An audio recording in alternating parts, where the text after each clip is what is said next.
Let's bring our first group of candidates up. The candidates for State Senate and State House in contested primaries. Today on the agenda, we have, actually did we not get Austin Griffin, who was intending to be here? Okay. And he is running as a Republican for the Senate District 8.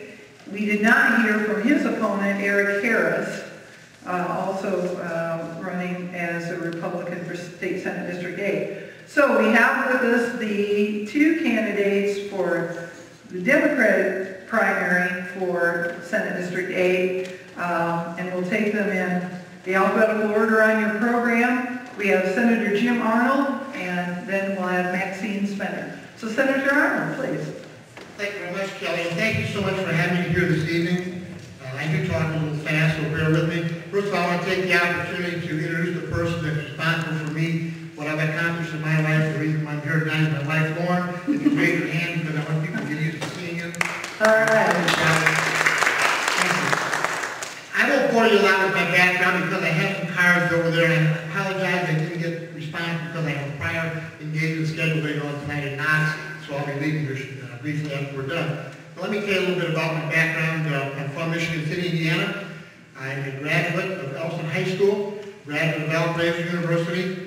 I served 4 years in the United States Air Force, came out, decided I wanted to go back in, spent 3 years in the United States Army Reserve, 32 years on the LaPorte County Sheriff's Office, the last 8 as elected sheriff, and I spent actually 38 years in county government. 4 years I spent in the LaPorte County Prosecuting Attorney's Office. I've been in the state senate for the last 5 years. I was very fortunate after 2 years of being elected caucus chair by my fellow Senate Democratic senators. And I'm very honored by that.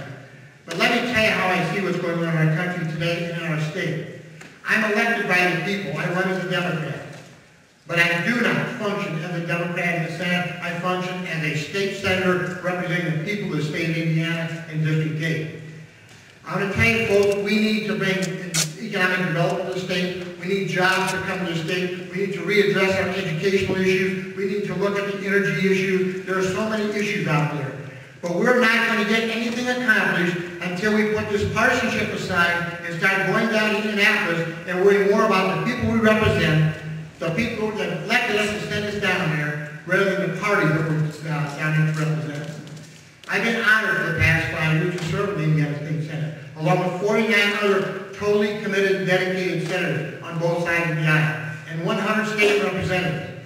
I love those people. Regardless of the party they represent and their viewpoints, we all have basically the same goal in mind, and that is to do the best and what's right for the state of Indiana in our district.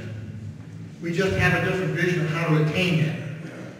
I've been honored, tremendously honored by the people of District 8, and now that we've had redistricting in effect this year, I now have more of St. Joseph County. I now have the 4 southern districts, the 4 southern townships of Center, Liberty, Lincoln, that I represent, as well as Green Township. And I'm honored to be over here.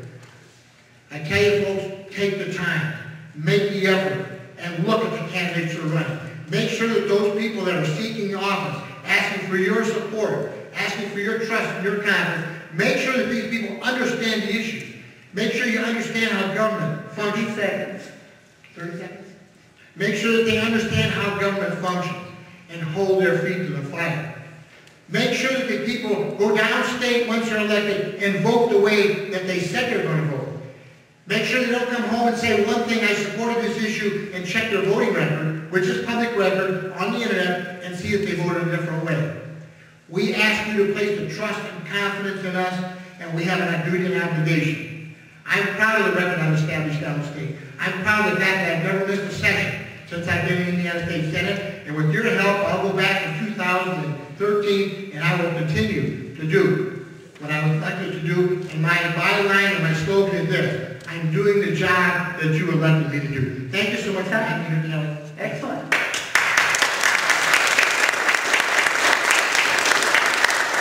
And his opponent on the Democratic primary is Maxine Spenner. Thank you, Senator. They tell me I have to hold this right up to my mouth, and I'm using some of my time to make sure you hear me. Okay, the reason I'm running for state senator basically is that I feel I'm one of the real people in this district that lives on a fixed income and knows how the rest of the people live. And a little bit about myself. I grew up in Indiana and I went to Ball State, got my bachelor's and master's quite a few years ago. And I taught at St. Mary's, Notre Dame when I first graduated at 20. And then I retired for a while I raised my children. But I've taught in other school districts, and I see they have them listed on your program. So I won't go into that, but I work with all levels of what I call socioeconomic groups. And I work with the rich, you know, at St. Mary's, and then out at Hudson Lake, I believe that's a low socioeconomic group.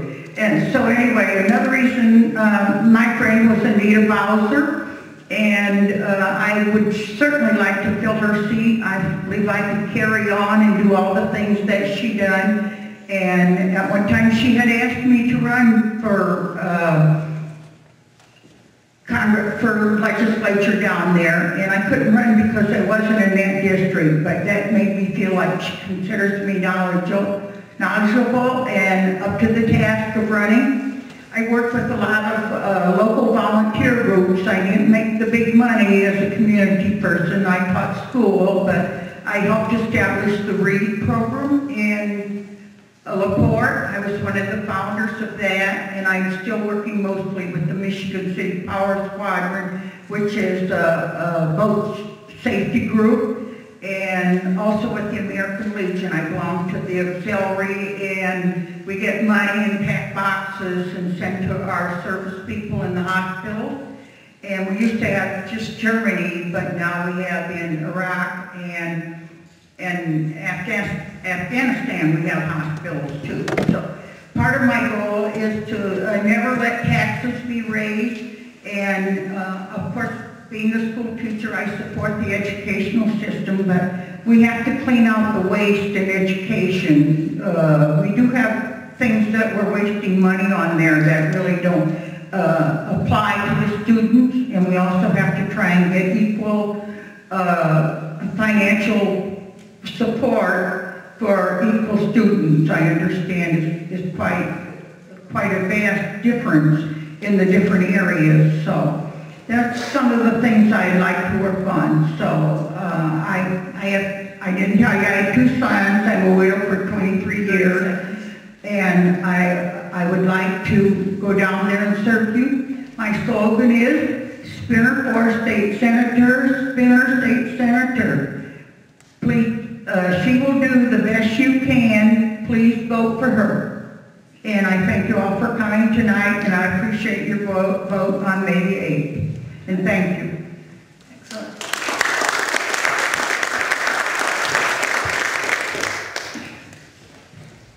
All right, then we move to the candidates for House of Representatives in Indiana, District 5. We have 2 Republican candidates, and one is current County Councilman DeVon. Thank you. Let's hear it for Kelly and her group of people that put this all together. So thank you for giving us a forum and able to allow us to speak and allow the community to come and hear us as well. So as Kelly said, I'm DeVon. I serve on the county council. This is my 10th year. And I see our future governor is with us tonight. And he is smiling since the Cubs won. Andy Costelli is with us tonight. He's our county commissioner. So welcome, Andy. And but I wanted to say thank you to the pastor here at the church. And every time I come to a different church, and I've been to this one before, but it reminds me of the story where the guy was stranded on an island and for many years, and he finally, a ship went by, and the captain seen the fire rescue going, and he came off the big ship down on a little boat, and he came onto the island, and he pulled up, and the man that was there that was stranded for so many years came out running and just excited to see him and said, "Thank you for being here." And the captain says, "Well, how many of you are there here?" He goes, "It's just me." And he goes, "You?" And he says, "Why are there 3 huts here?" And he said, "Well, one's my home where I live." And he goes, "Wow, let's understand that one. What's the other 2 for?" He goes, "Well, one's my church that I go to on Sunday." And he goes, goes, well, he goes, I really respect that. He goes, well, what's the third one for? He goes, well, that's the church I used to go to. But anyway, we all have different mindsets and thoughts on life, and one of my passions in life, and I've been in church my whole life, I've had 2 pastors my whole life, and I've been a youth leader for most of my life, and even though I'm a home builder, I do a lot of things with housing, and I serve as chairman of the land use committee for St. Joe County, but kids are my passion, and I still do the JJC ministry with the youth groups and hang out with the kids down there. And for those that don't know, we send about 800 kids a year down to the Juvenile Justice Center. And so we have some social concerns in our community and something that we need to focus on to help these kids. And I know there's a lot of candidates here for Probate Judge, and I applaud them for their efforts and to help the kids in the community. And I know a lot of times we spend a lot of money. Government is not their job to create jobs, but it's to create the environment for growth and to allow jobs to come into the community. And that's something that I've always fought for on the county level, and I want to take it to the state level. Because I believe if we can continue to put more people to work, then we're going to have less people watching, more people back home watching their kids. And we need to continue to put good jobs into this community and open the doors for growth in St. Joe County. And, our population hasn't changed, but in our county jail 30 years ago, we would have about 90 people in our county jail. Today, we've got almost 800 people in our county jail today. So we have a down economy. Our property taxes have been dropped, and our income taxes have raised. So we need to put more people back to work to create revenues. We need to create, well, my opponent didn't come, so I don't want to get his 3 minutes. No? Okay. Nice try. But if we can put more people back to work, the tax burden is going to go less and less to everybody because our tax increases have come from our income tax and not property tax. So I serve on a school board called The Crossing. The Crossing works with our kids that have already dropped out of school. They're at-risk kids. They're troubled kids. We got a 90% graduation rate with these kids going to The Crossing. These kids that are already troubled. And when you look at the county and the South Bend community schools and the state community schools, our state average is about 72 to 75% graduation rate. And when I was going to school, I was in a great grade. And we need to raise that graduation rate and put less burden on our county government and our state officials. I think we can do it by turning our focus from the teachers to the kids. And we got to focus on what's best for the kids, because if we help the kids today, we're not going to have to deal with them in our county system and our state systems through the judicial systems over the long run. So I appreciate you guys coming out, your support, and I look forward to serving you in the state as I have in the county. Thank you.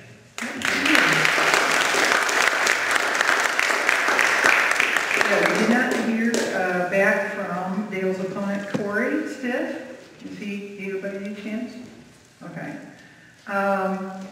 And then we move to State House District 8, where there's a contested Republican primary. Michael Beebe was trying, but we had a conflict with work and did not make it. And then we have, I keep calling you Dick, is that okay? Dick Pfeil. Welcome to the podium, Dick Pfeil. Thank you. Does this work here? Yes, it does. First, I might just kind of go through a little bit of what's on the resume here. I always like to have something with you, and it brings up the fact that I have 5 children. What it doesn't say is that 2 of them have physical handicaps, and they're very, very successful kids, and they've taught me more than I'll ever teach them. And so that gives me a very special, I think, look at life and how it is that people can have difficulties and aren't their own fault, and that need our compassion and our interest as time goes on. Secondly, a lot of you have heard about the Kunz-Widener Electric Company. Started here in 1921, one of the largest industries in our area. And I was involved in that for many, many years. When I first got involved with it, we had 20 employees and we're doing $2 million a year. And when I left there in 2008, we had 500 people and we're doing $75 million a year. I was just out there again yesterday because I'm still on board with the company, and they're doing very, very well. So a lot of politicians talk about creating jobs, and the talk isn't going to create the jobs. People that have been entrepreneurs, and I can't spell entrepreneur, but I are one, people that have actually gone through all of that and known all of that from personal experience can bring to you, I think, in this state, someone who can really help us have jobs. I think the whole basis of our economy, our whole basis of the people who are here tonight and the future of this area is based on jobs. It's a wonderful, wonderful area. I'm proud of it. I always talk to other people about it. Every once in a while I run into somebody that says, you know, they have traffic problems here, and I ask them, do you ever go anywhere else? And they said, no. I said, I thought so, because you talk about a traffic problem in South Bend. It's a wonderful area if you can find a job and stay here. And so jobs are very much the thing that we need, I think. I put a lot of my own fortune into a place called the Pfeil Innovation Center, which is a large operation down at where the Madison Center used to be off of Hill Street. And our whole objective there is to help organizations grow and add jobs through innovation. I don't know how many of you have followed the Apple company, but the Apple company out-innovated all their competitors, and it's now the largest corporation in the world because of innovation, not because the federal government helped Steve Jobs when he started out in a garage, or helped out Bill Gates when he started out in a garage, not because of government influence, but because they were in an atmosphere where innovation led to their success. So the Pfeil Innovation Center has a large group going through, even as we speak right now. I talked to them yesterday morning. It's very inspiring to be with them. I've been involved downstate with the Indiana Chamber and IMA and a lot of other things. And I've been up against the great state of Indianapolis from time to time. So as a legislature, that's one of the things I'd work on too, is to make sure that the northern end of the state's well represented. In summary, I think it boils down to the fact that you should be selfish when you vote. And not pay a whole lot of attention to Republican or Democrat, but pay attention to what needs to be done in this area. And I represent somebody who has the credentials to help us create jobs, which is the basis of the future of our area. And my opponent, Dvorak, is a lawyer who never created a job in his life, never met a payroll, never had a business, knows a lot about law. If you think the answer is more laws and regulations, elect Dvorak. If you think the job is for us to create new jobs and a better future, elect Pfeil. Thank you. Next time. Excellent. Regarding health care, our state legislature did just pass something attempting to say that our state wants to take over the health care issue rather than be under the federal health care program. And of course, there's always this chance that the Supreme Court may strike some or all of the program. So if Indiana were to take over parts of that program, what do you think is appropriate for the state to do or not do? Healthcare. Well, I'll take a stab at this. So we just passed a law, downstate law, Indiana to join the compact, which would be like 5 states combined together and establish their own health care. And I can tell you this, I don't know a lot about the Obamacare right now. I don't know, I've read it, I still don't understand the total impact on it. I don't know how many people do. And I think until the Supreme Court makes a ruling whether this is going to be allowed or not, we need to sit back and let the game play out, so to speak. Now, I can tell you this, downstate, we have a tendency to stick our fingers in too much as it is right now. We kind of interject ourselves with local government, we interject ourselves with regulation, stipulation, and I think that we need to step back and let government, the city government, the town government, function on their own. If you're going to expect the state to take over your health care, I would say be very, very cautious, folks, because we haven't done a very good job of education, we haven't done a very good job of job creation, we haven't done a very good job with economic development, so if you want the state to take that over, it's just another ball that we're going to have to play with. So I'd say at this time, be very cautious about the state coming in and taking over health care. All right. Other folks? Maxine? Thank you.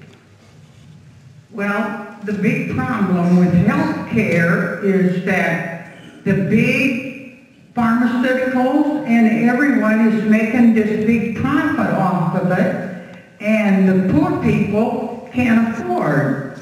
So now we have this other where we have the Medicaid, and so many of us are trying to support the Medicaid program, and so it's a difficult thing to answer. but I agree with Jim that we should wait and see what happens to the health care and then decide from our constituents. Let them decide. If it's not broken, don't fix it. And if there's something we can do to improve it, then maybe I would consider the state or participating in the Obama plan.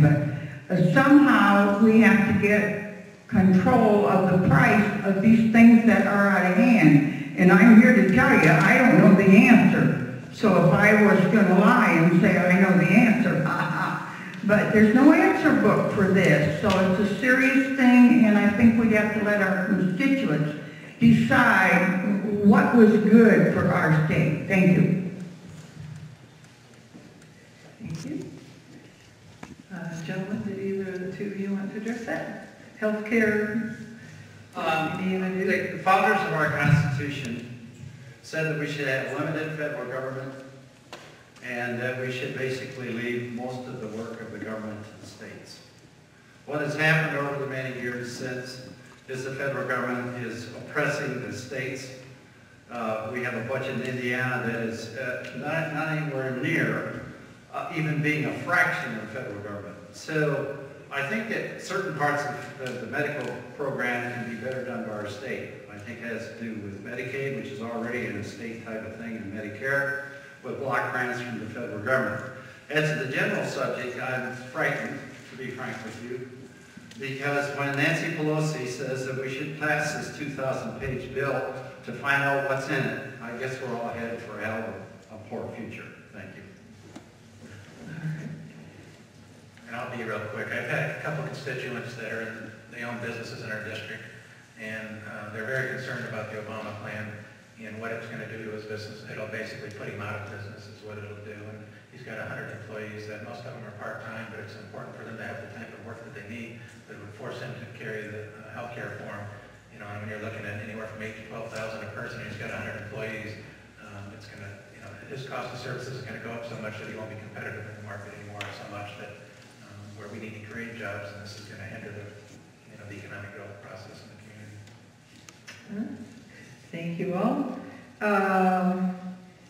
Okay, education. The questioner says we keep throwing money at education, teachers, buildings, etc. The real problem starts at home, where right and wrong, truth and false, good behavior should be taught.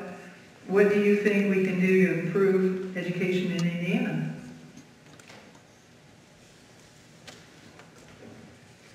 And I want to, again, DeVon, I won't elaborate too much, you know, with the crossing death, but there are successful programs out there. And looking at the failures of our community schools over the years with the dropout rates that we've had in our community, you know, we've got to start, instead of throwing monies at the teachers, start putting monies in the teachers. And I think teachers, the voucher system, the school choice, if you've got a student that's going to school that he wants to instead of a school that he's forced to, he's going to want to be there. He's going to learn, he's going to be appreciated more of the community. So I think the more of those type programs that we support and get behind, the graduation rates got to increase. So I know we need good teachers, but you know, if we can kind of assess the teachers as they're going, I'm very for that, because if, you know, there's good and bad and everything, and if we can weed out the bad ones, then it's going to make our kids stronger and our state stronger. Okay. Big Pfeil.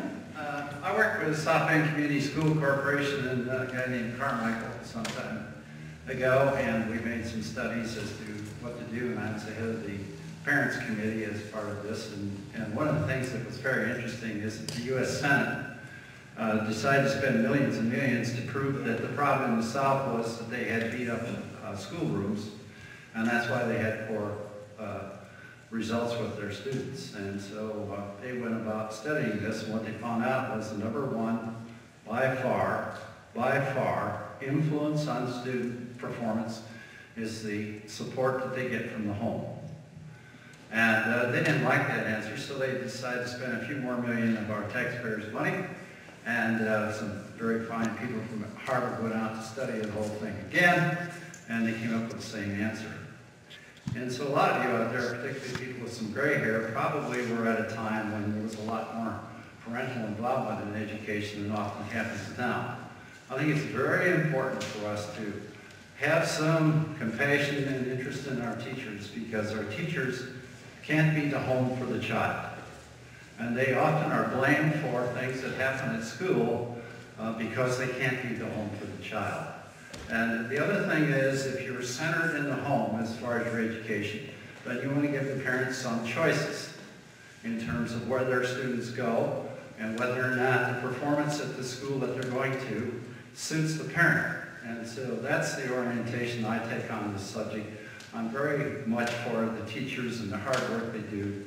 I think the biggest single predictor of human achievement in school is the support from the home. Thank you. All right, Maxine. Well, I suppose you wouldn't want me to sit up here as an ex-teacher and not answer this question, but I'm going to tell you what it was like at my home. I'm from a large family, and after supper in the evening, we cleaned the table off, washed the dishes, sat down at the table, and started doing homework. And my mother and my dad would help us if we had questions.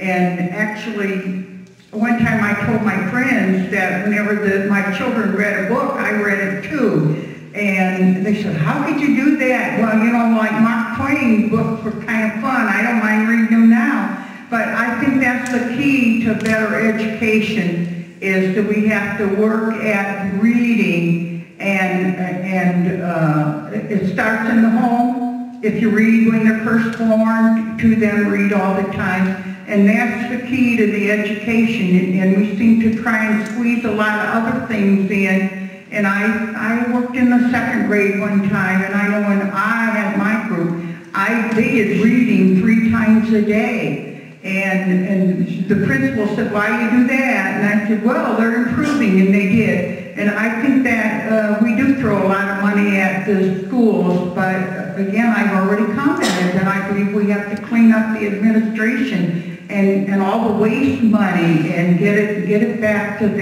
they learn their reading, writing, and arithmetic. And I've seen them work. One time I subbed at South Central, and they were doing time. We used to have an old cardboard with a clock on it. And then when they did the clock, they blew it up. I got 3 gray hairs that day because I thought that was violence, blowing the clock.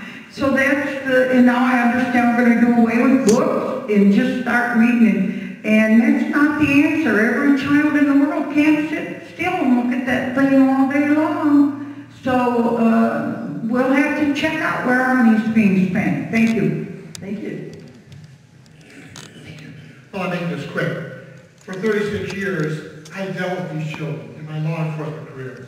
I saw the direct product of going home at night, not having a child, a mother or father at home, not going to school in the morning with a full stomach, not being taught how to dress properly.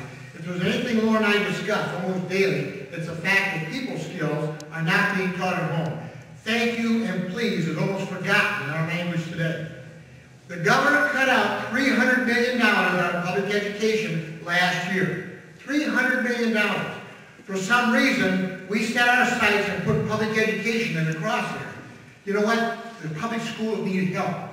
They need help. They need more power. They need more encouragement. We need to show the teachers that we're going to support them. We need more vocational schools. Not everybody's cut out for higher education. My own family, I had a couple, my own daughter wasn't cut out for higher education. She wanted to be a court reporter, and that's what she's at today and has been for 16 years. Folks, we got to help these schools. We can't just totally cut them out, lock them up, forget it, say you got a choice. If you want to send your child to a private school, God bless you. I support that. But not on public tax dollars.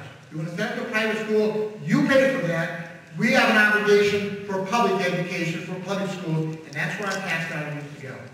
All right, thank you, Senator Arnold. All right, our last question, and if we're going to pull this off in the time frame we wanted to, you all get like 1 minute to answer it, is what should we be doing for job creation in Indiana? Well, as I say, that's the whole basis of why I'm doing this. And as I say, I think innovation is the answer, and there's been a big study done by Time Magazine on this, and that's their conclusion. And we have the only well-organized program in the whole country right here, the Pfeil Innovation Center, that works on that every day. In addition, government can set the stage for success. And if the government understands what helps business succeed and stays on that side of it, then I think we have much to look forward to. So often, the answer, because it's a legislator, they think they have to legislate as if they can make Kunzweigner or any other local company succeed because they passed a law. If they get the hell out of the way, usually things are better. And if they're very careful with their tax policies so that we're competitive, that would help. But the stage is what they set. The action is done by the free enterprise system. All right, thank you, Dick Pfeil. Dale DeVon? I got an email today from our county council, and it came from the Commerce, the Secretary of Commerce in the state of Indiana, and I just thought I'd read this real quick because it talks about right to work in Indiana. And as Dick said, it's not government's place to create jobs, but it's to create an environment for growth. And with the right to work, and I know that was very contentious this past year, but I thought this is a message from Daniel Hassler, the Indiana Secretary of Commerce, and he said, I thought I should share a few developments since our recent right to work passage. First and foremost, we've seen a significant uptick in our out-of-state companies contacting us directly about moving to Indiana. These are first inquiries too. So it's looking like a real game changer in bringing new jobs to Indiana. So something I do at the county level is, we have a tax abatement ordinance that's in place right now in the St. Joe County. And since it's been in place for the last 3 years, we've given out one tax abatement ordinance. And you look at it, I know unemployment's down and we've got to look at incentives and try to invite growth to St. Joe County, but we need to eliminate barriers. And right now, when you look at our ordinance in St. Joe County, it's almost a 70-page document that places like Evansville have a one-page document. And why would somebody, a site selector, take St. Joe County off the table because of our encumbersome way to do business here in St. Joe County? We need to clean the state and open our doors up in St. Joe County, and that's something that we can do. We've got to work together to do that. All right, Dale DeVon. Maxine, did you want to make a comment on jobs? Well, I have to admit that that's not my knowledgeable thing, and I'd have to do a lot of studying, but I know that some people that are unemployed actually don't look for work. And I did hear a man on television the other night say, well, he started a business on his own because he couldn't get a job and he just tired of going looking. And so maybe that's the answer. Let's do something to encourage people to start businesses on their own. And sometimes they're really surprised that they can be successful. And maybe that's the answer. I hope. All right, thank you. Maxine Spenner. Thank you, Kelly. I had the pleasure of being appointed to the Economic Development Summer Study Committee for the state last year. We traveled to the Crane Naval Depot in southern Indiana. We went to a Subaru factory in Lafayette. We held hearings in Indianapolis. And you know what, folks? We all have to work together. And I think that we're going to have to offer tax abatements. We're going to have to establish some TIF districts. People say, well, we're giving up too much taxes. You catch it on the other end. If you encourage businesses to come in, you encourage employment, you bring jobs in, those people live here, they buy here, they trade here. And that's what we have to rely on. We have to encourage businesses to come in here. So, it's a game we're all in. We're all together in this right now. We're going to have to work together. And I know there's a number of people in my own county that say, we're giving too much of the taxes away. Well, folks, that's the name of the game. If they don't want to come here, if you're not going to offer them a good deal, they'll go look someplace else. We have got to encourage those people to come here. And what Dale mentioned here about right to work, Dale, that's another subject for another day. I'd love to debate that with you. But right to work, I've been on that for 2 years, and that's another subject. But the main thing is that aside, that is the law now. We have got to encourage business to come here, and we've got to make the deals as sweet as possible and as attractive as possible, and make people want to come to St. Joe County, want to come to LaPorte County, want to come to Stark County. All right. Thank you. That's Senator Jim Arnold. All right, so that is the end of our question and answer period for the state representatives. Can we give them all a hand for being here? I think they're on the road on time. All right, which now takes us to the Probate Judge segment of our program. And I'm very pleased that we have all 5 of the Democrat candidates 5 very qualified people vying for the Democratic nominee. We do also have in the audience today the Republican candidate, Jim Fox. Jim, if you want to stand up and say hello to the folks. So if any of you have questions for Jim or the Democratic candidates, they'll all be here for the coffee afterward. In alphabetical order, we'll go ahead and bring up Catherine Andrews first. Good evening, I'm Catherine Andrews, and I'm running for probate court judge, as it seems like everybody else in the county. I've been a resident of St. Joe County for over 20 years. I'm married to Dennis Andres, who is the executive director of the Morris Performing Arts Center. We have 3 grown children and 6 grandchildren. My experience has been, I have a bachelor's degree in social work, and I have a law degree from Valparaiso University Law School. I spent 10 years as a social worker prior to going to law school. When I came out of law school, I started my own practice that focused on family law issues, divorce, fraternities, child support, juvenile cases, probate cases. I also worked part-time as a deputy prosecutor over in Elkhart County for 7 years. For the last 8 years, I've been a full-time prosecutor in St. Joe County, working for Mike DeVon. I've done misdemeanor cases to A felonies.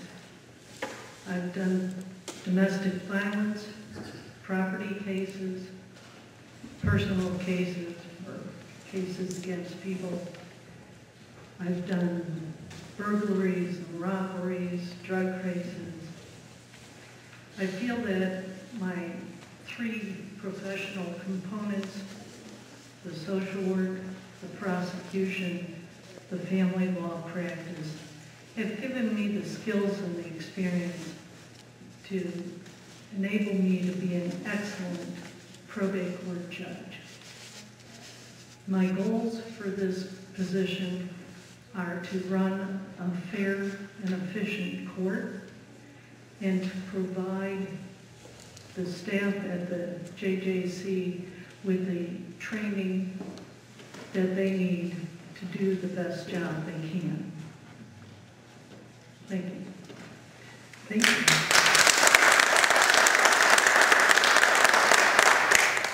Our next candidate is Stephen Drendall. Good evening. I'd like to thank CCS for the opportunity to come here and talk to all of you. 33 years ago, after a short career teaching in Pennsylvania, I came to South Bend to practice law. I married a native, helped her raise 2 children who graduated from Notre Dame, are off doing wonderful things on their own. In my 33 years of practice, I have been primarily a family law attorney. I've been in probate court for all of those 33 years. Probate court, you probably know because you folks are all aware and involved, is primarily a family court. It handles all of the paternity cases for our county, all of the juvenile delinquency cases for our county, all of the child welfare, abuse and neglect cases for our county, most of the guardianships, and most of the adoptions for our county. I've had experience in all 5 of those areas. I'm the most experienced candidate of the 6 that are running. I'm a certified family law specialist. There are only 3 practicing attorneys in the county that pass that statewide exam for mastery of family law. I do more guardianships than any other attorney in the county, according to the court clerks. That's from my long work with Logan, Dungarvan, Corvilla, the agencies in our community that work with the men that are targeted. I've done the child welfare cases throughout my career. I'm sometimes appointed by the probate court to represent parents in those cases. I'm sometimes appointed by the probate court as a guardian ad litem to speak for children in custody battles. I've done paternity cases throughout my career. For 6 years, I was a juvenile court public defender. I estimate that I handled about 4,000 cases during those 6 years. That was before the current juvenile center was even built. I was invited many times to graduate from juvenile court to adult court. That's where the jury trials are. That's where the glory is. I turned it down because I felt that working with teens, when they can still be reached, when they can still be affected, was more important than working in the adult criminal court. And I still feel that way. These cases are complicated cases. These cases are about at-risk kids. These cases are about families that are flying apart, and in the paternity case, families that never really got together.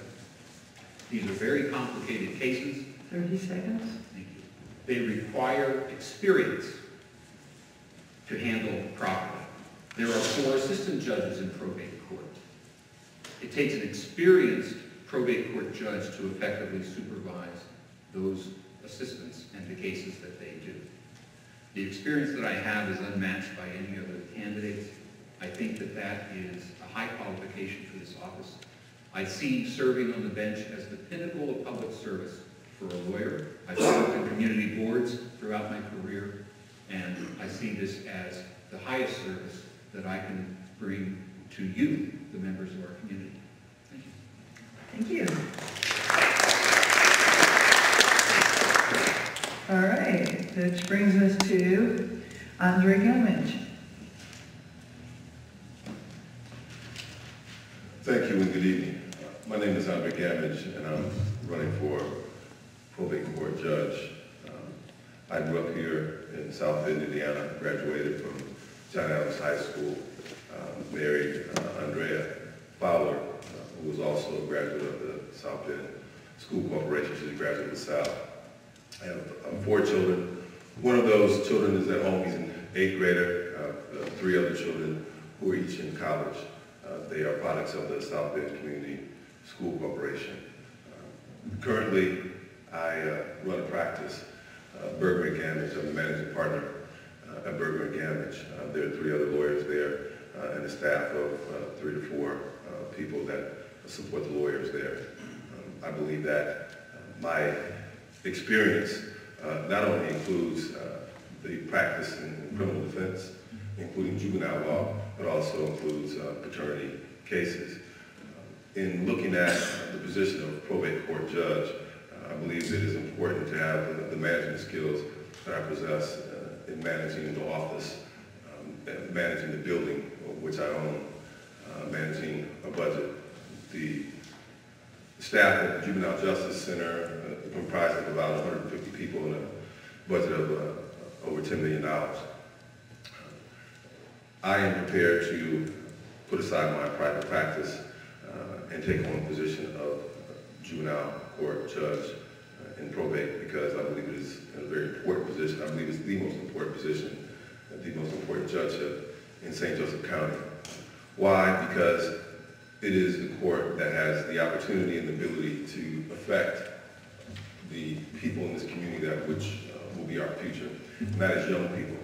Paternity cases in which paternity is established, you have young people who are not married, having children. You also have the opportunity to be able to affect juveniles, those juveniles who commit juvenile delinquency acts. Disposition of cases is had in the juvenile court.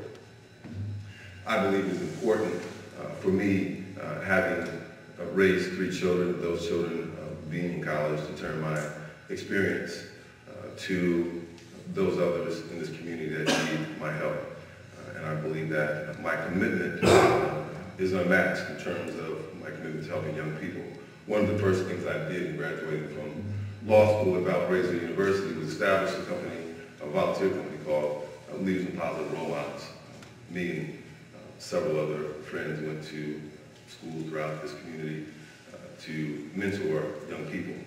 Since that time, I have also employed my skills to help young people. I currently sit on the board as appointed by Chief Justice Randall Shepard. We determine the scholarships to be given to young adults here in the state of Indiana to go to law school. I've also been appointed by former Governor O'Bannon to the 21st Century Scholars Board. In addition to those things, I'm also administrative law judge in the city of South Bend for the Department of Code Enforcement, as having been appointed by former Mayor Steve Lickey and current Mayor Mr. Judge.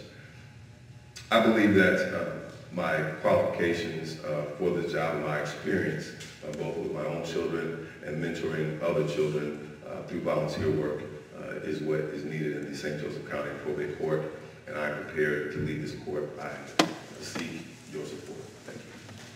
Thank you. Candidate Kopinski. Thank you. Good evening. My name is Mark Kopinski, candidate for Probate Judge.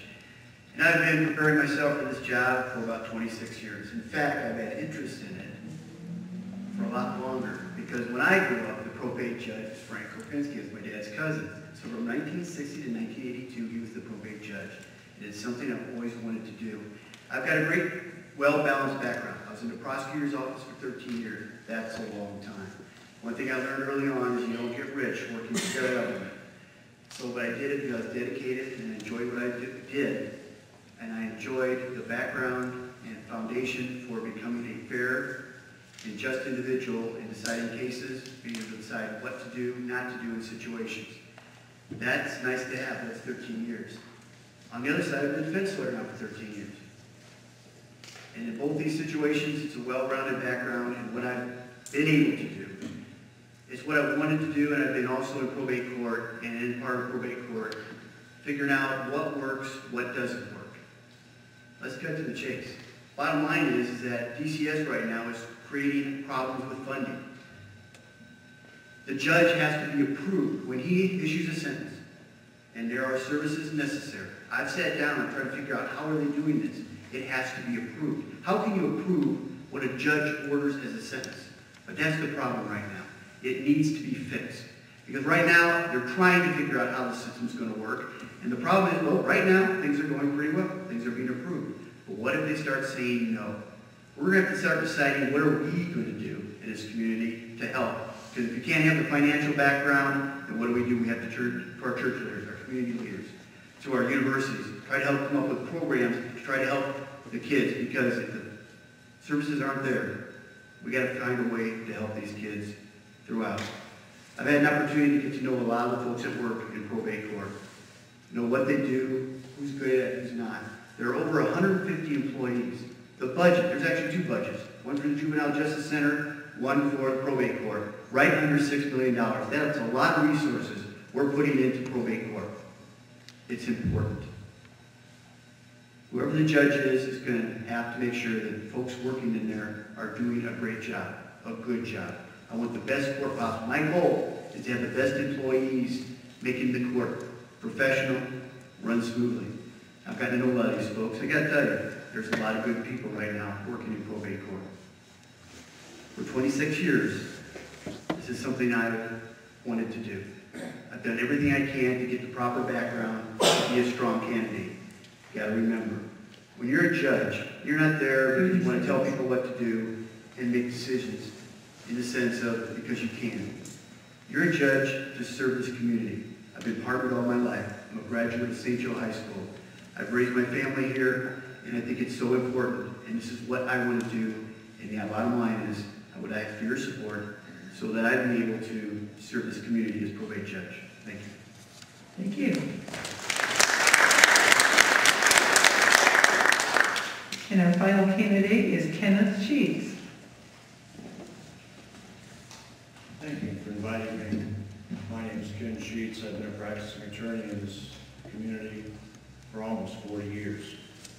My whole dedication to this community has been in the area of family law and probate law.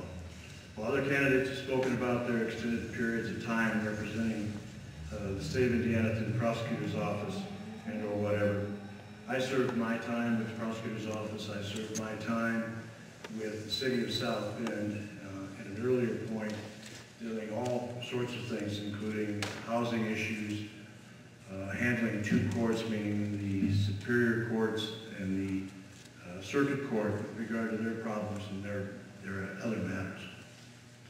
I've heard representations made that there's individuals here that are the most qualified, they have the most experience. I have to respectfully challenge that. I have done this, as I say, for 40 years. My background came from an undergraduate degree in secondary education. And in that process, I was looking for a place to put my services. And I found that through secondary education, there was a real shortcoming with regard to how our children were being treated and how it was being handled then. I proceeded to law school to fix that particular situation. Totally in mind that when I graduated, I was going to be a family law attorney. And that's exactly what I've been. And I defy the fact that anybody has more experience than I have. When Mr. Kopinski talks about Frank X, I knew Frank X. I practiced law under Frank X in the latter part of his years. I too have been in a position of qualifying my position, myself, to represent you in that position.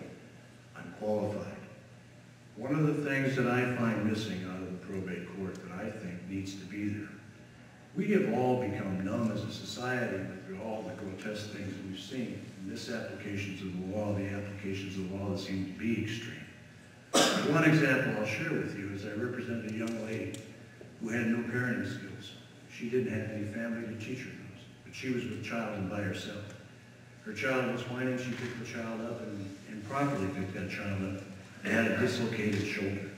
When the child started to scream, she took the child where she should have, which was the hospital. The hospital did what they were supposed to do, which was report a possible abuse. The child's arm was dislocated. What this mother needed, what she really needed, was some understanding on how to parent. Instead, what I had to do was work with this lady and combat that system for a year during the prime time of bonding of mother and child. For a year to get that child placed back.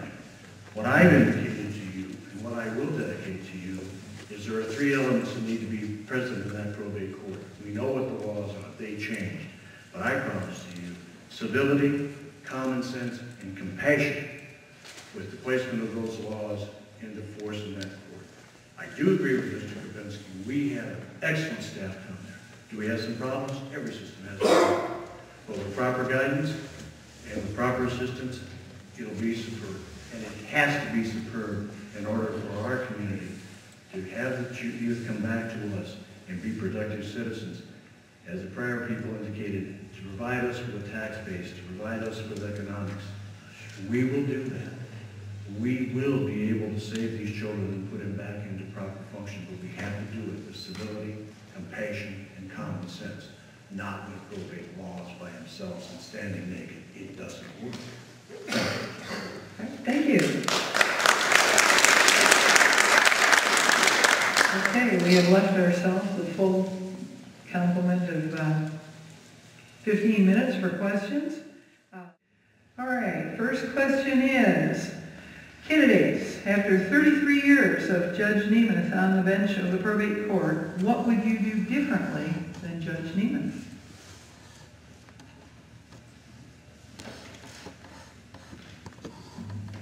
Judge Nemeth spending 33 years on that bench and having practiced in that environment for the entire time that I practiced law, I know the stress and I know the strain. Everybody gets tired. Everybody seems to reach a point when innovation seems to change.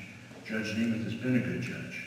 He's fought for this county, and he's fought against this county. What I would suggest is that we try to be more cooperative with the other agencies and entities that are involved in this county and work together for the betterment of everybody.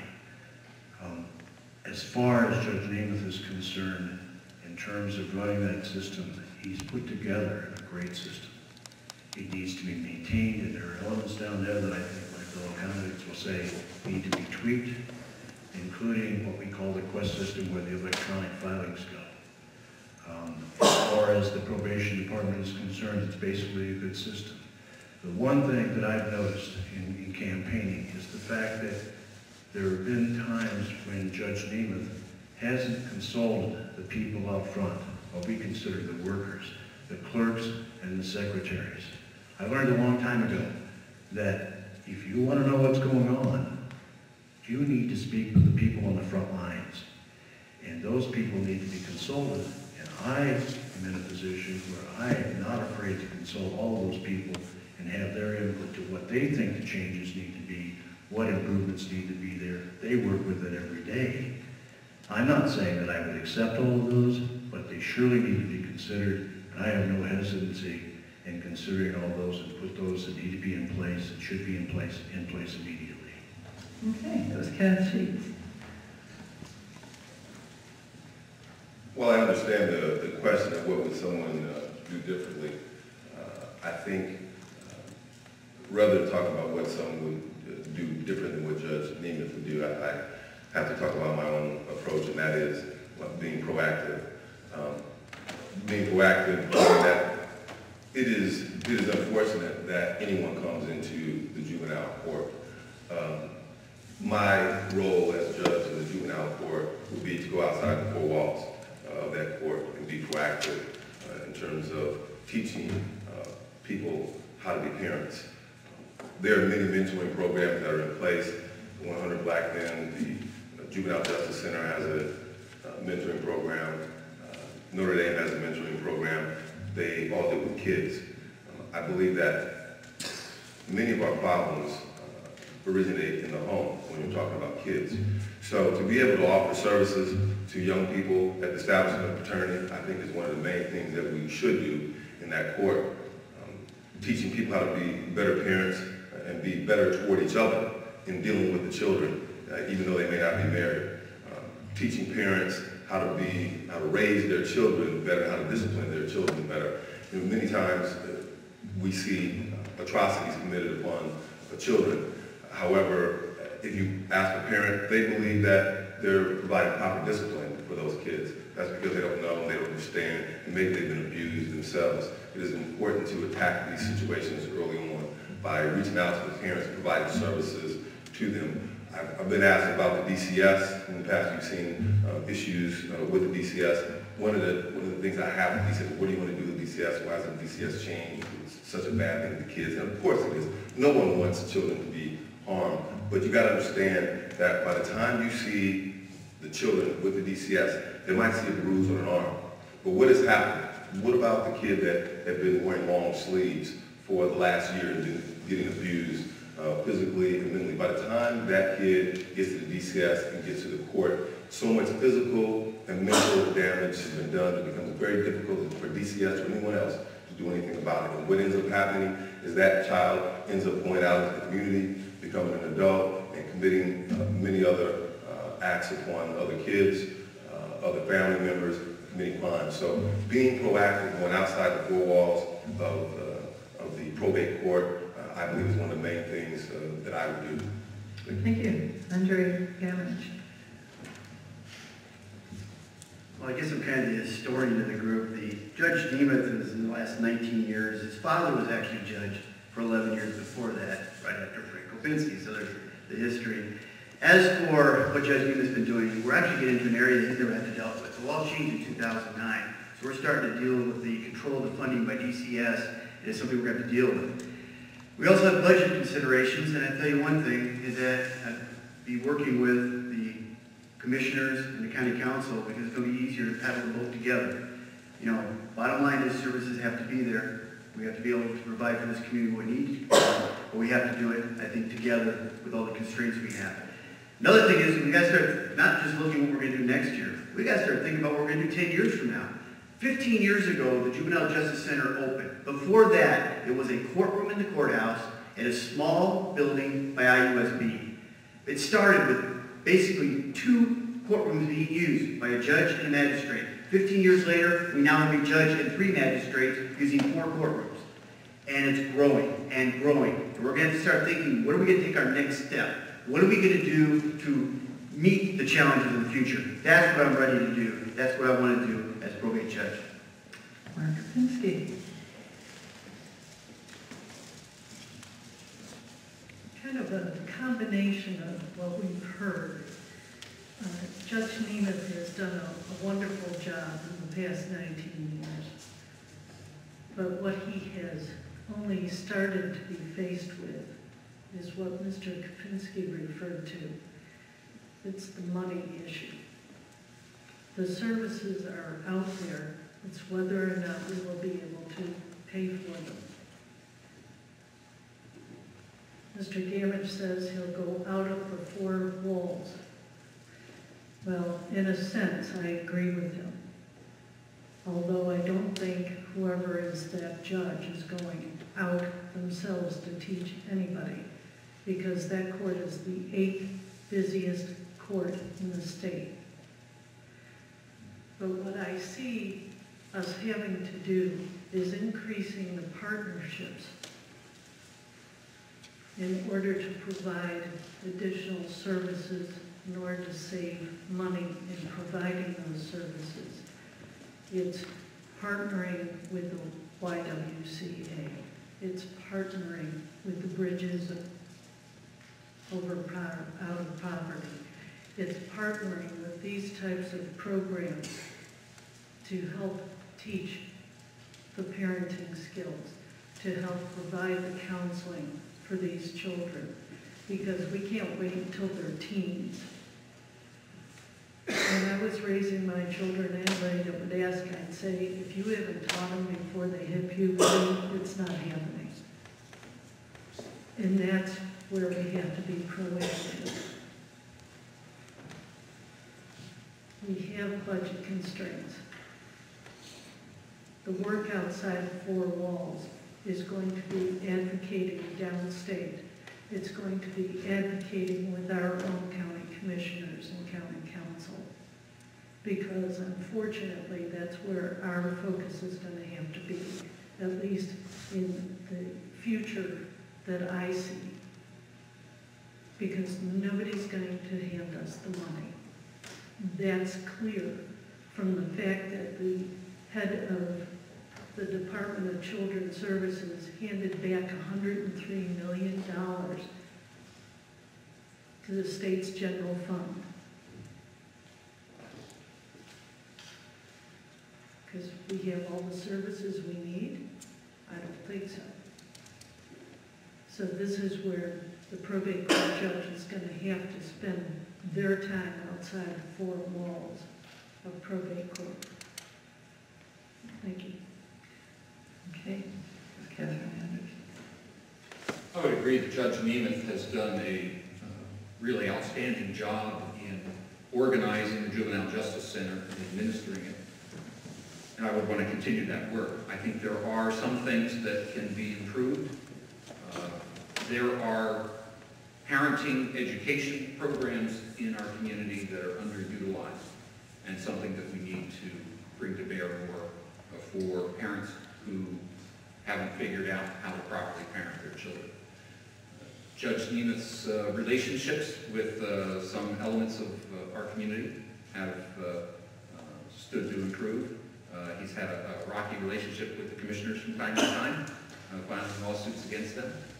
I talk to people in the schools that have felt, to a large extent, abandoned by the juvenile court, and I was pleased to see recently that the juvenile probation department is placing officers in the high schools in South Bend, and the schools are very pleased with that. They think that that will be a good monitoring of the kids who are there, and although officially they aren't there in other roles, that there will be a beneficial effect in having someone who represents the kind of law-abiding and positive living that we want our students to emulate.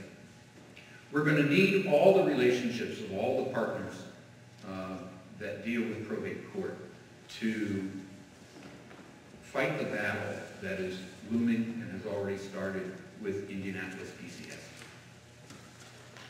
We need to enlist the other juvenile court judges. We need to enlist our county officials. We need to enlist our state legislators to get the resources that we need up here. The court is given the legal responsibility to decide what is the appropriate placement for kids. Kids whose families aren't serving them, kids who have broken the law. We need a wide array of dispositional alternatives for those kids. We can all agree that the best place for kids is with their own parents who are effective and who have a safe home. We have parenting education to help with that. The next best place, if those parents can't do that, ought to be with extended family members. And I was disappointed that for a long time, the probate court put up obstacles to grandparents, aunts, and uncles taking care of kids whose parents couldn't take care of them by making them go through foster parent training before they could accept members of their own family. Extended family members have a long-range interest in these kids' welfare. These are people, caregivers that the kids know. They're already being uprooted from their parents. They ought to be with someone they know if their homes can be safe and effective. But we need a wide array of alternatives. The Family and Children's Center is closing its largest residential program at the Children's Campus on Lincoln Way because DCS wouldn't give anything close to adequate funding for that at the same time that DCS was turning back $100 million to the general fund. There are people who say that any government spending is wasted spending. Our vulnerable kids need our support.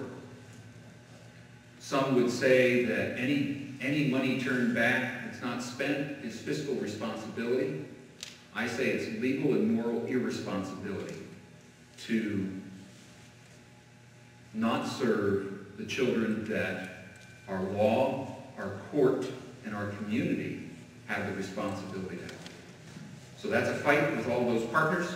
It's a fight that's looming. It's a fight that I want to help win. All right. And that was Stephen Drendall. All right. I think, well, if you could all answer it in like 1 minute, we might have time for 2 questions. Otherwise, if we're going to do 2-minute answers, we only have time for 1. And a lot of good questions have been asked, so it's very difficult here to try to pick. One that seemed to come up more than once, however, was the question about, would you help, do you see the need to bring about a modernization of the filing system, the meshing with the other courts, and so I guess the overall electronic running of the court system? Would that be something you'd be addressing? Well, I think you're probably talking about the Quest system. And as I understand it, the largest 4 juvenile courts in the state of Indiana is under the Quest system. The Quest system then is going to tie into the main system that is in the Superior Court and in the Circuit Court. It's something that's coming. You know, we can't undo what's there now because it's all heading in that direction. So I guess the bottom line is, if we're going to get more modern, all of those of us who are used to writing things on paper and putting things in files, those days may be gone. But the Quest system is there, it's going to be utilized, and I think there's no way after the largest 4 juvenile courts using the Quest system where they're going to have to tie into the main frame and be part of that system with a tie-in. I think it's here to stay, so I guess my understanding is there really isn't any way to object to it. It's kind of the future. All right. You other folks agree with that in general? Or? Okay. Then we'll go ahead and ask another of the questions. Do you believe the drug enforcement policies in our state and county work? If yes, why? And if no, what would you like to do different?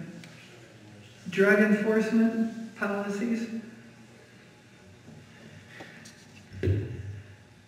There's a statute that allows for involuntary treatment for juveniles. We don't use it right now, and I think it's something we've got to consider. And that is, if you as a parent have a situation where someone, a professional, will come in and say that your child needs help, the probate court can step in and provide those services and basically force a juvenile into the program to take advantage of it.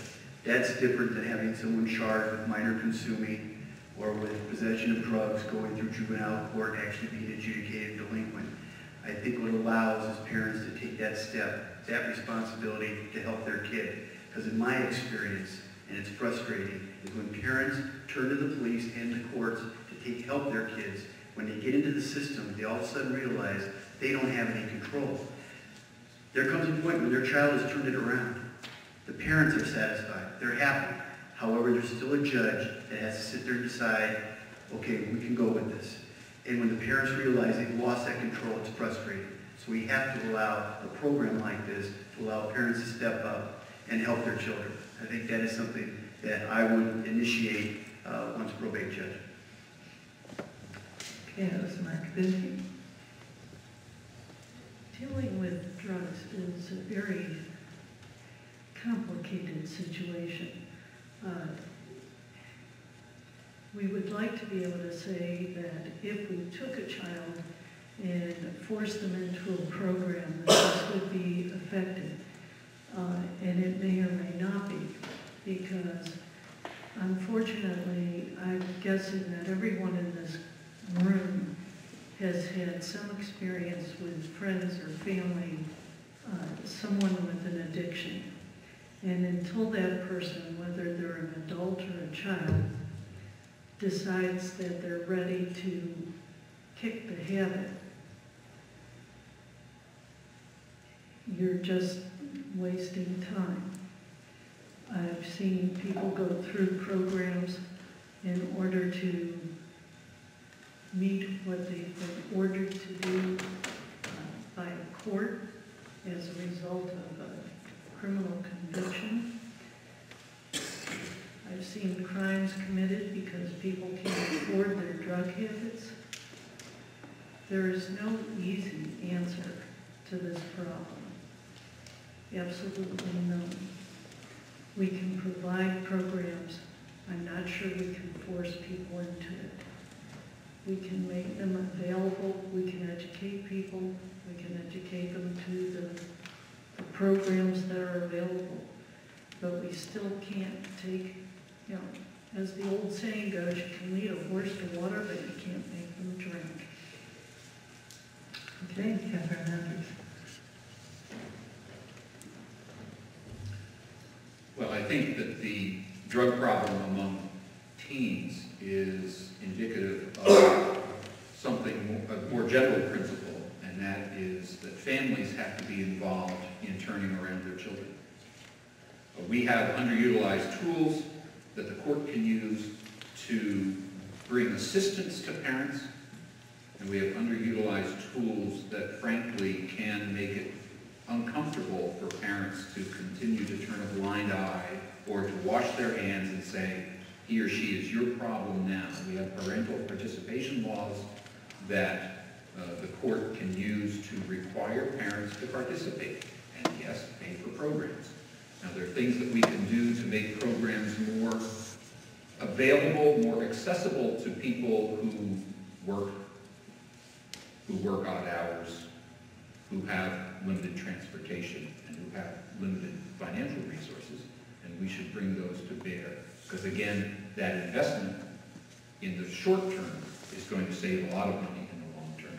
But there are tools that the court has that are underutilized to both encourage parents positively and encourage them negatively to be involved in their children's amelioration and treatment and rehabilitation. Okay, Stephen Drendall. One of the beauties of probate court and dealing with juveniles is the ability that you have in probate court to be able to affect change on young people, and the ability to be able to utilize some of the resources in probate court to be able to put parents in a better position of responsibility. What I mean by that is that we talk about drugs and the drug laws. Parents, we have kids that are testing positive for marijuana at 11 or 12 years old. Parents need to be responsible. Parents are responsible. And we need to make those children accountable, because they make choices also in terms of what they do, in terms of they know the drug that they're doing, they know it's wrong, and they know it's harmful to them. So the kids need to be accountable for their actions. The parents also are responsible because they're for their children. It is important to be able to educate both, and the resources in the probate court allow us to have that participation between parents and children. I think that when we get that mix of parents and kids getting the counseling and trying to change the environment that the kids come from, we also have to be compassionate and understanding of the environment that people come from. They come from drug environments. It is too easy sometimes to tell people what they should and shouldn't do when we don't come from a background like they did if your mother or father was on drugs or in jail. So we need to have some compassion, and you're allowed to have that compassion in the probate court, and the resources there to be able to do it. I think we can utilize those resources to be able to make changes amongst parents. Andre Gammage. Very glad to hear Mr. Gammage use the word compassion that I mentioned to all of you earlier. When I used the word civility, common sense, and compassion, there would probably be no better application for a probate court judge to use those words and apply those judgments, those particular words than in cases of children involved in use of drugs. There is no easy solution, but what's even sadder than that is that Judge Namath shared with me a circumstance whereby we had the ability, the children, as Mr. Gammage and some of the other individuals have talked about, where kids have drug issues, they come from drug families, they come from drug neighborhoods, they come from drug environments. It's a part of their life. We had a system set up where we could take a child who had that kind of environment and make a very sincere effort of breaking those connections, reestablishing a new pattern. I'll call them camps. They were in Arizona. Cost us $185 a day.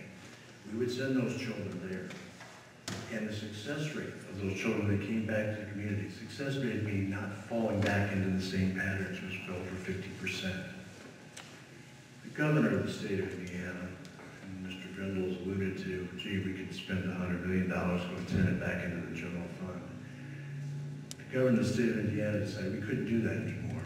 So what he decided to do was we were going to have to treat all these kids back here in Indiana. That made a lot of sense at $225 a day with a success rate of about 30%.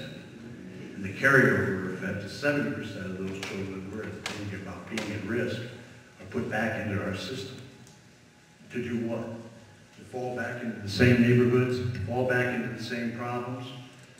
At least with the Arizona situation, there was a guarantee that if you didn't have a problem, if they couldn't correct it the first time through, they'd revisit that with that child. Catherine mentioned the fact that it's a very difficult issue, and you can lead a horse to water, but you can't make it drink. Well, there is a way that you could nudge that horse closer to the trough. We decided in this state, through our governor and through the legislature, not to take that step. But until we can find the alternative, until we can break that cycle, as Mr. Gammage talked about, we're not going to be successful. You and I and your relatives are going to be exposed to that particular situation, which is a growing problem. It impairs us all. And that's why we have to look at some of the alternatives. And I would not be afraid to revisit the Arizona concept, because pay it now, or we're going to pay it for a long time later. Okay. And that was Ken Sheetz. All right, that concludes the question and answer period for the probate judge candidates. Could we give them all a hand, please?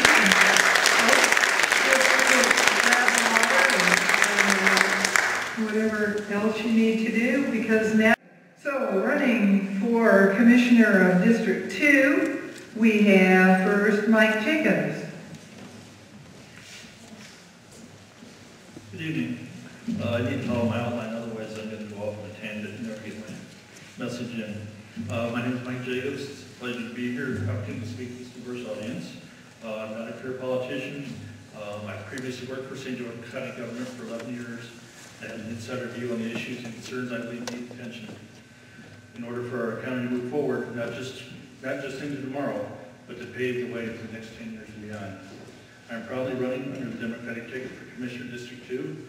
If elected, I will remain strong for my chosen party and district It will no longer be about me. We'll be part of a team of three individuals voted into office by you, the taxpayers, by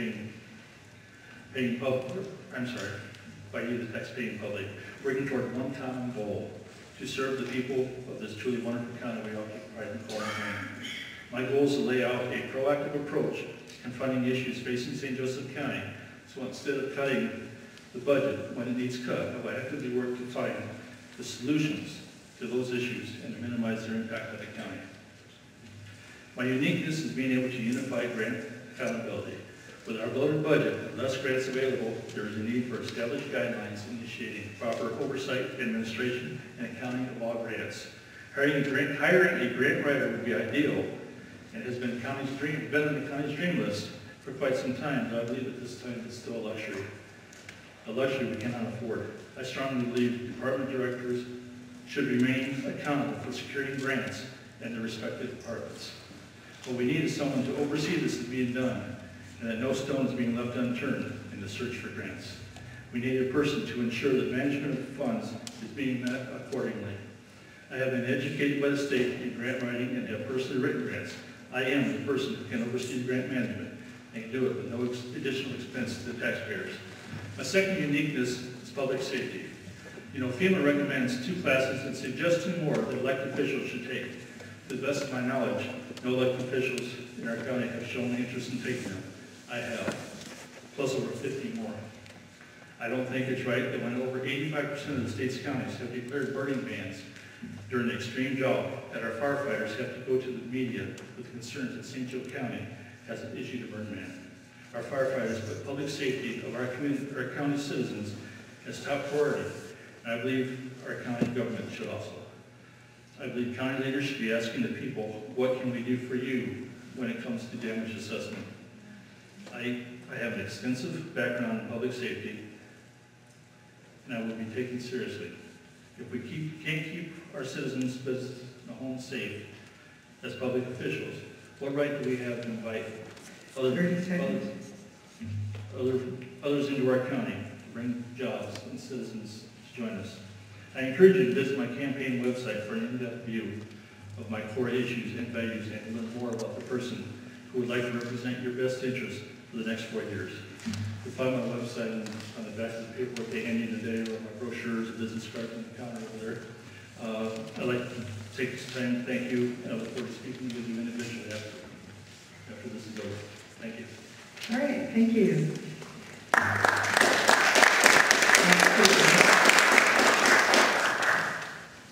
And also with us is current County Commissioner Dave Thomas. Thank you, Kelly, and thank you, Citizen for Common Sense, for putting this venue on, and for the church for hosting it, and also all of you for coming out on a Thursday evening when you certainly would probably want to be with your families or doing other events. It shows your commitment to our community. As people serving in elected office and attempting to serve in elected office shows our commitment to our community. And thank you. You've been sitting patiently for over an hour and a half. If you need to stand up and stretch for a few minutes, go ahead, because my 3 minutes is your 3 minutes. It's been a great honor serving as commissioner of St. Joseph County.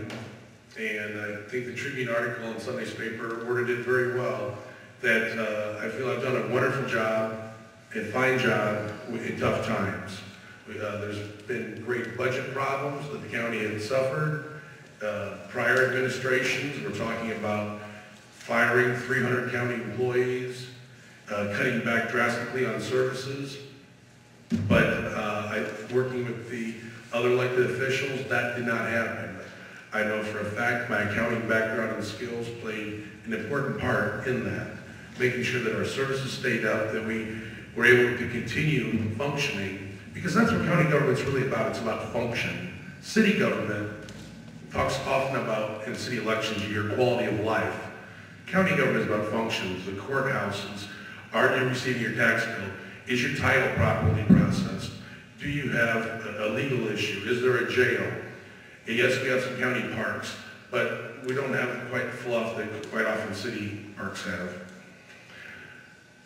As you saw in my bio, I'm a lifelong area resident. I'm a graduate of Bethel College, and local businessmen in the county. And again, those county skills have come in very important for the benefit of the county.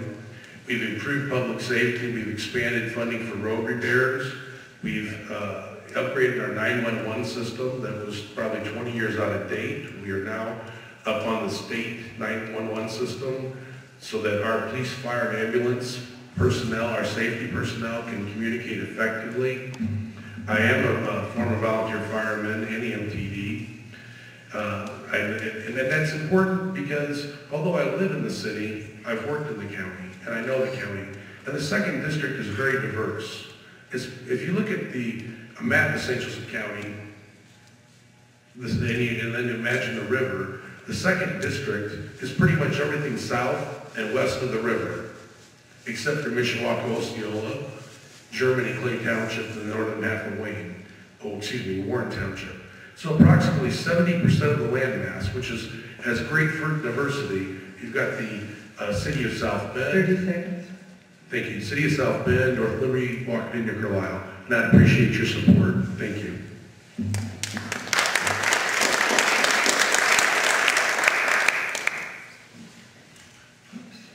All right. That takes us to the District 3 race, where on the Republican primary, we have candidate Wayne Curry.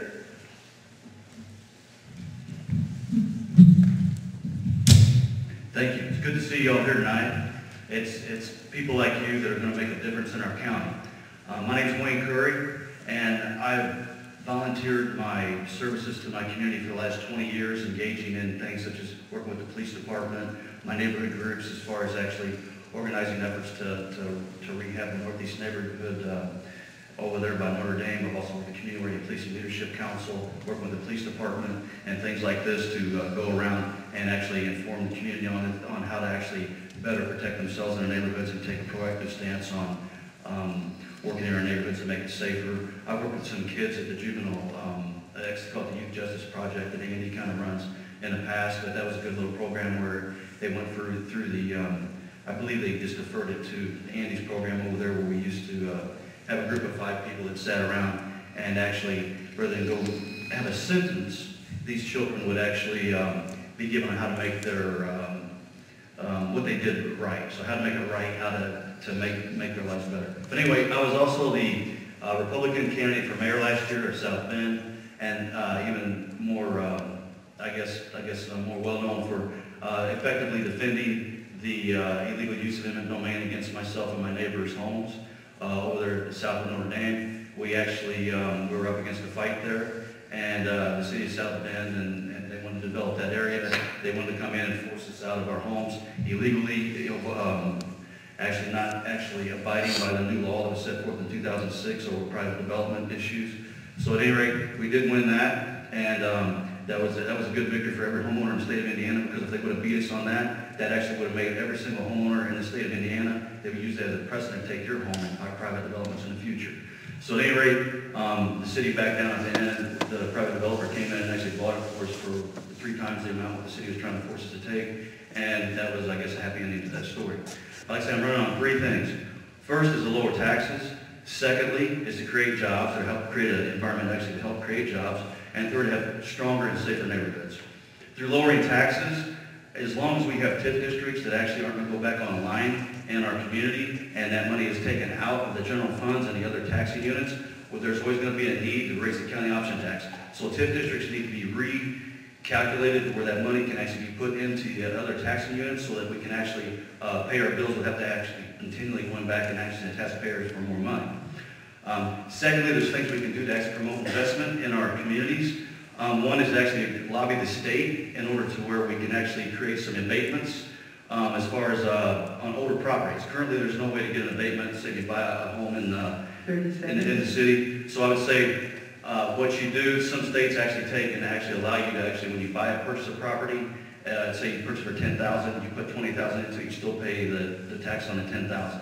At any rate, I would fight just as hard as I fought against the illegal use of eminent domain to lower taxes and to actually fight for stronger and safer neighborhoods and to create jobs in our community. Thank you. Thank you.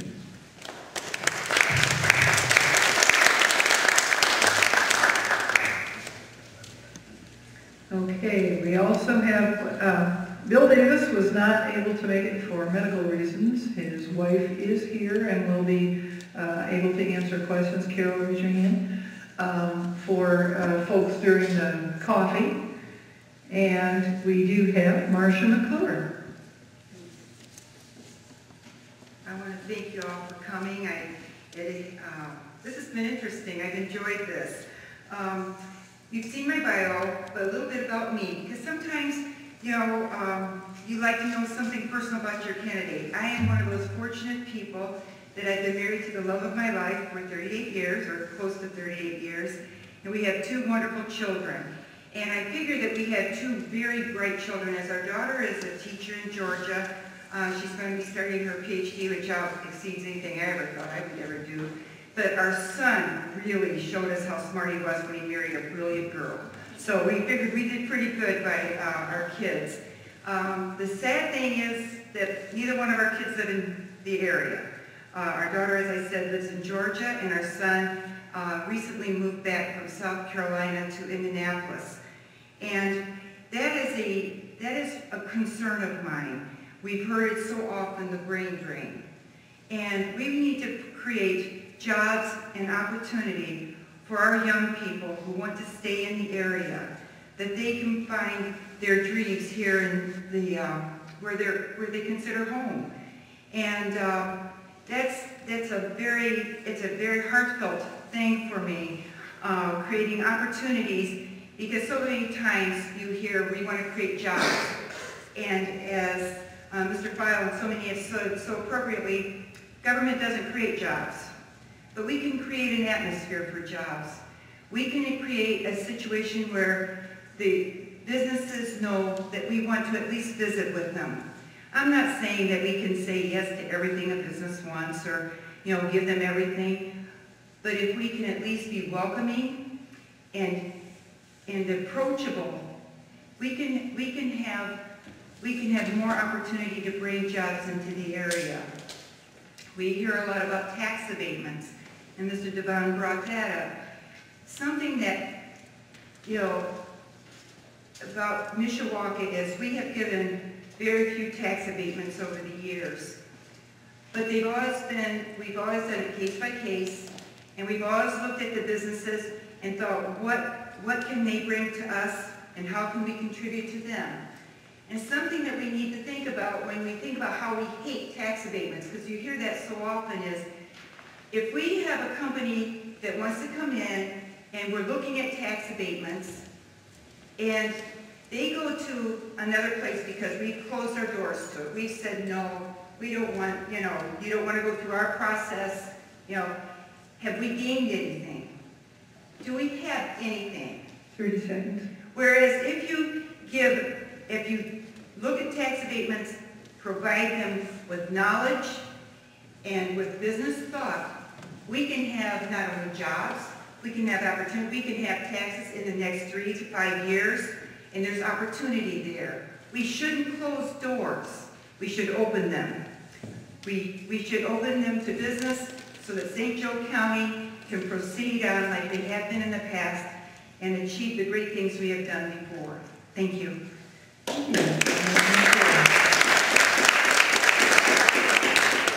On the Democrat primary ballot for District 3, we have 2 candidates, and I believe Mark Moore had a conflict that he was not able to resolve. Am I correct? So we have with us Keith Forsythe.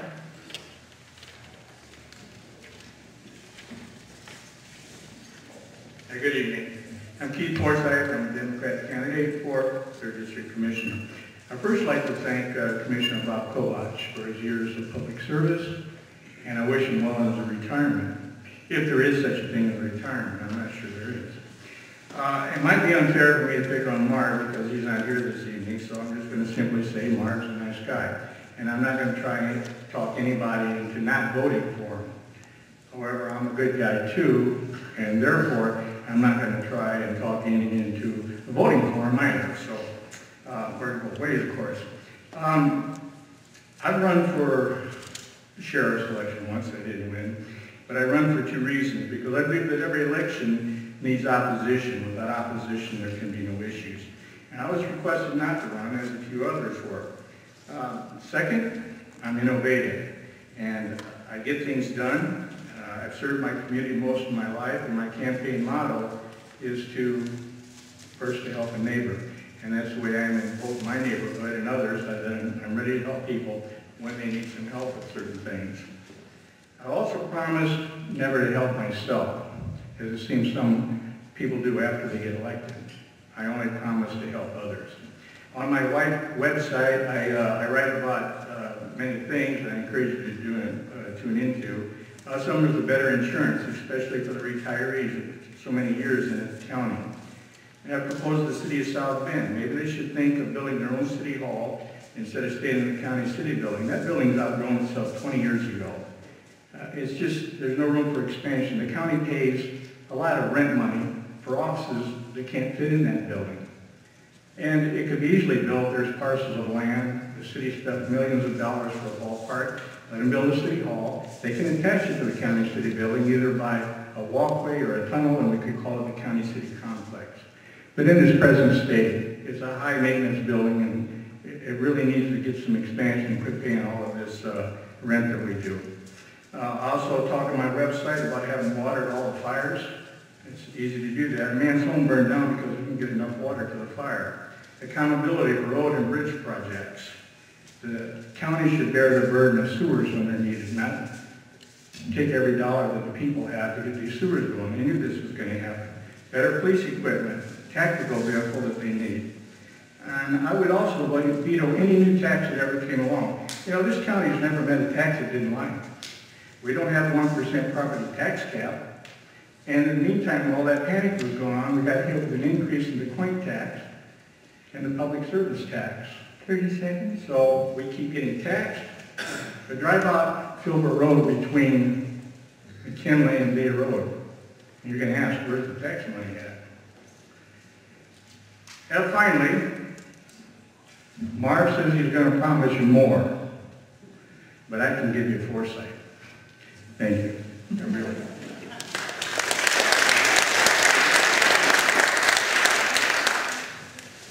All right, so those are all of our candidates for commissioner. First question, and any of you can answer it if you wish to, any or all.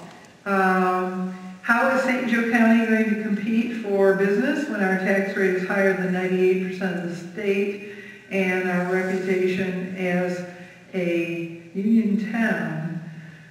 We are told that we are not getting businesses asking to come to St. Joe County.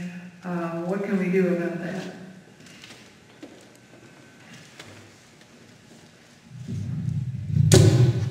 I say number one, you have to look at it like this. Businesses look at communities they're going to move to in a fashion that's more or less like what are the rules and regulations that we have to abide by when we come to this community or that community. And currently the tax abatement ordinance that St. Joseph County has, I believe is more unfriendly than that one the city of South Bend.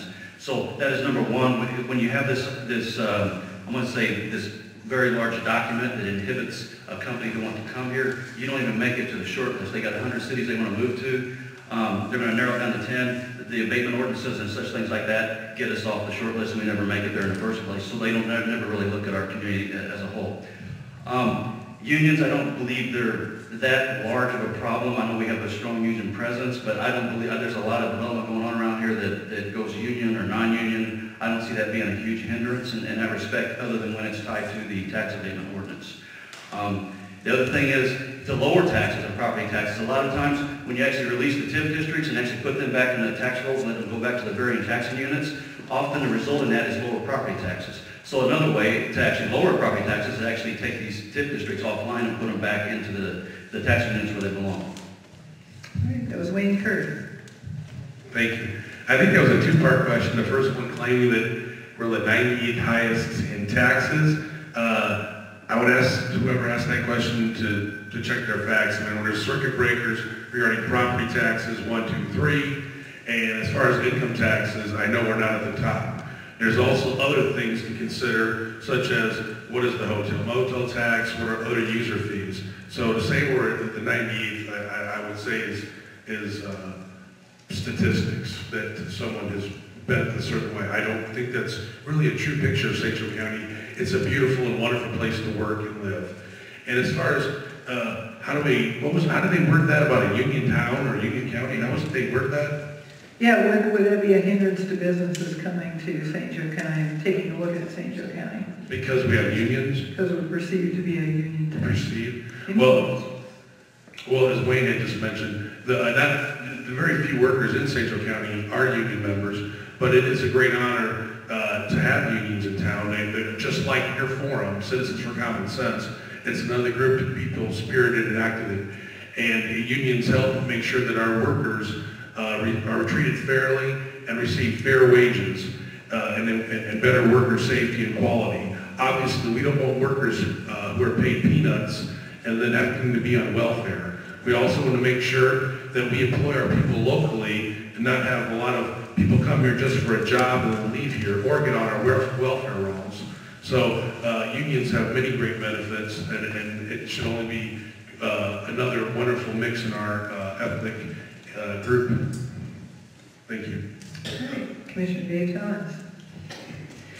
Well, I would have to agree that we do have higher taxes here. I mean, we don't have the 1%, 2%, 3% property tax cap. Remember, Lake County and St. Joe County got 1.5%, so if you have a high debt load, you're going to pay higher taxes for a little longer time.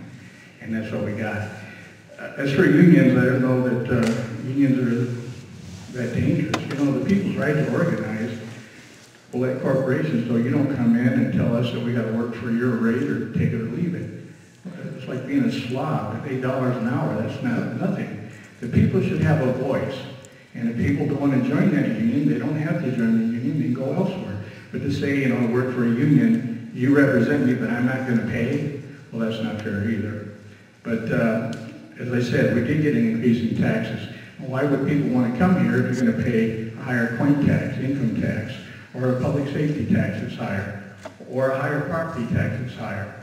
Tax abatement, of course, is one way to say that we're going to let you pay no taxes if you promise to bring jobs here and keep good-paying jobs here and keep your promise. But if you don't keep your promise, then you pay. Just like A.J. Wright, they didn't keep their promise, and I got to pay the city of South Bend. And that's what happens. You break your promise, you have to pay.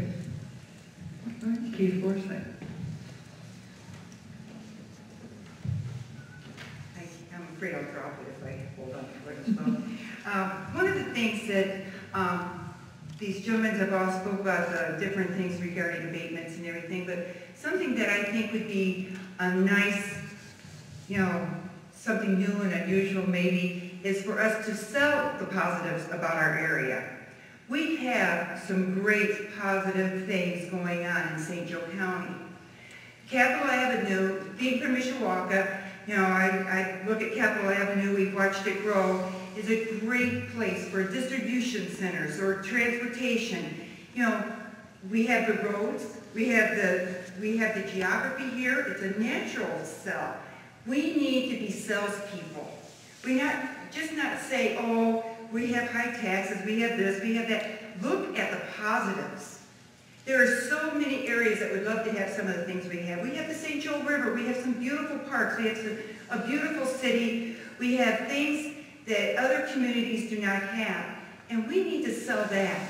We need not to think about the negatives all the time, but we need to look at the positives. Be realistic, I understand that. But I also understand that we moved here, my husband and I moved here 32 years ago. He's from Buffalo, New York, and I'm from the Midwest. And we stayed here for a reason. And it's because we were able to raise our family. We were able to raise our family with wonderful neighbors, with, you know, we just love the area. And if we can sell that to more people, people stay here for a reason. You stay here for a reason.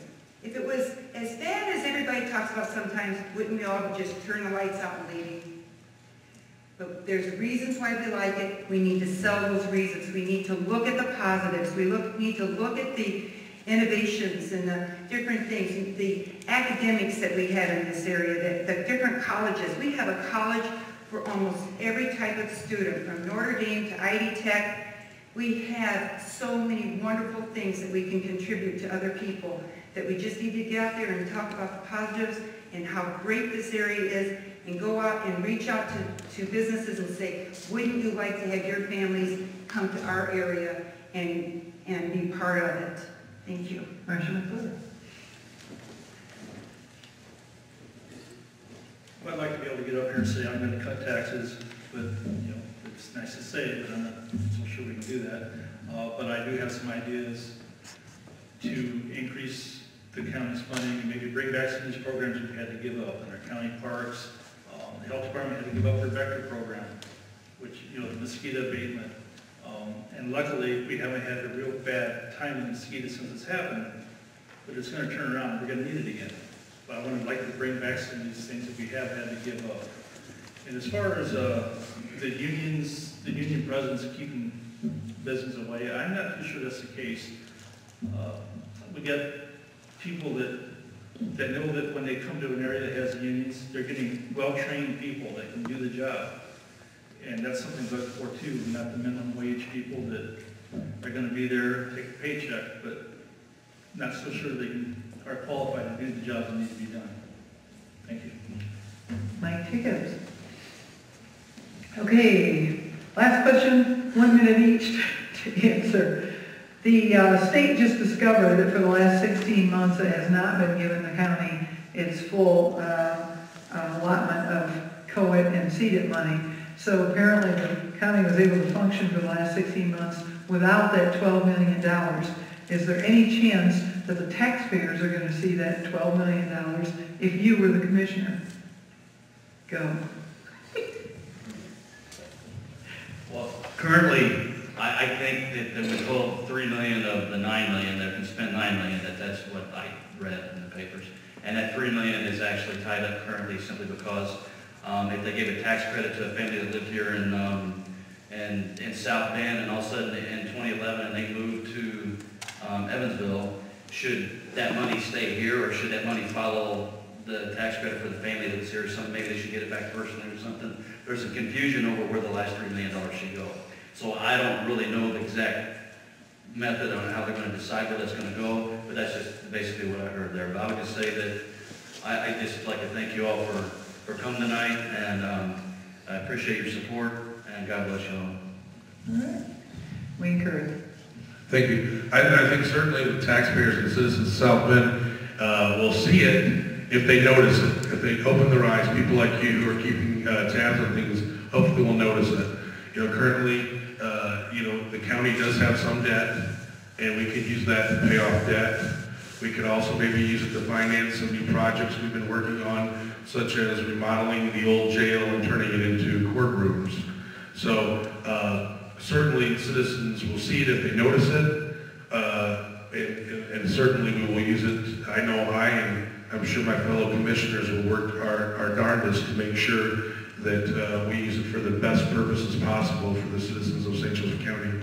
Something that people quite often don't understand about the commissioners, it's a board of 3 individuals elected by the citizens of the county. And, most board of directors, most organizations, the members of that board are allowed to meet and talk. But commissioners are by law, we're not allowed to talk outside of our meetings. Now, we can't caucus with somebody from the same political party. But could you imagine how awkward it is that if you or I are on the board together, that we're not allowed to talk and discuss and kick ideas off of each other? Isn't that odd? Was anybody else aware of that? Does it make sense? Other than Andy? And of course, thank you, Deb. There's a lot of things about being commissioner that you're only going to know with experience and leadership, and that's just one of many. And many of the projects that we've started and we're moving along, and this money will help finance. Also remember, not all that money goes to the county. We have to distribute that with the other municipalities. And also it's working together, not just the 3 commissioners, but the council members. Dale's helped work a lot on a lot of projects as well. And as far as abatement goes, nowhere in the seems to be some attack on union in the last question, and a lot of discussion about the abatement ordinance and prevailing wage, the prevailing wage abatement ordinance basically says that if you're going to come here and you're going to want something, i.e. lower taxes, then you're going to earn it. We're not just going to give out free corporate welfare to people because they want it.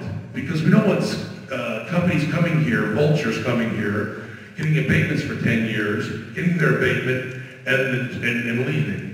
If they're going to come here and get abatements on their property taxes, they're going to show that they're good corporate citizens. They have a long-term commitment to this community. Koontz Wagner, the union electricians, right? Thank you. And thank you all for coming, and I appreciate your support on this primary election, and again in November. Commissioner DeVon. Well, whether taxpayers get a little jingle in their pocket from this money that's coming back from the state that should have been here, everybody's in agreement they need leaf pickup. Right now, I go out and buy 6 leaf vacuums and get leaf pickup started this fall.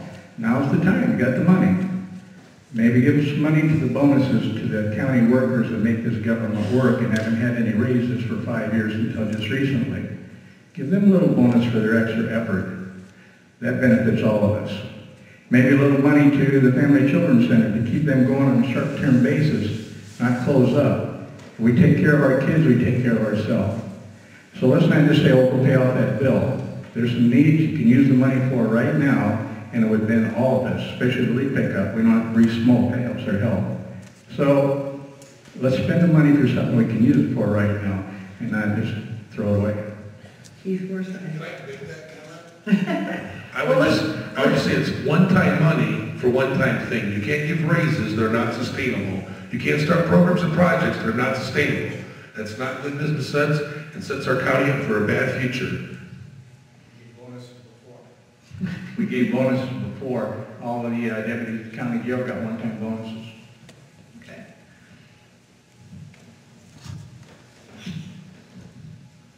I'm going to have to agree with Mr. Thomas. The money isn't going to wind up in your mailbox in a check. It's going to have to be put towards things to bring back county back to what it used to be. Once again, our parks, remodeling the jail into offices, and it's actually, you're not going to get it as a check in your mailbox. Thank you. Mike Jacobs.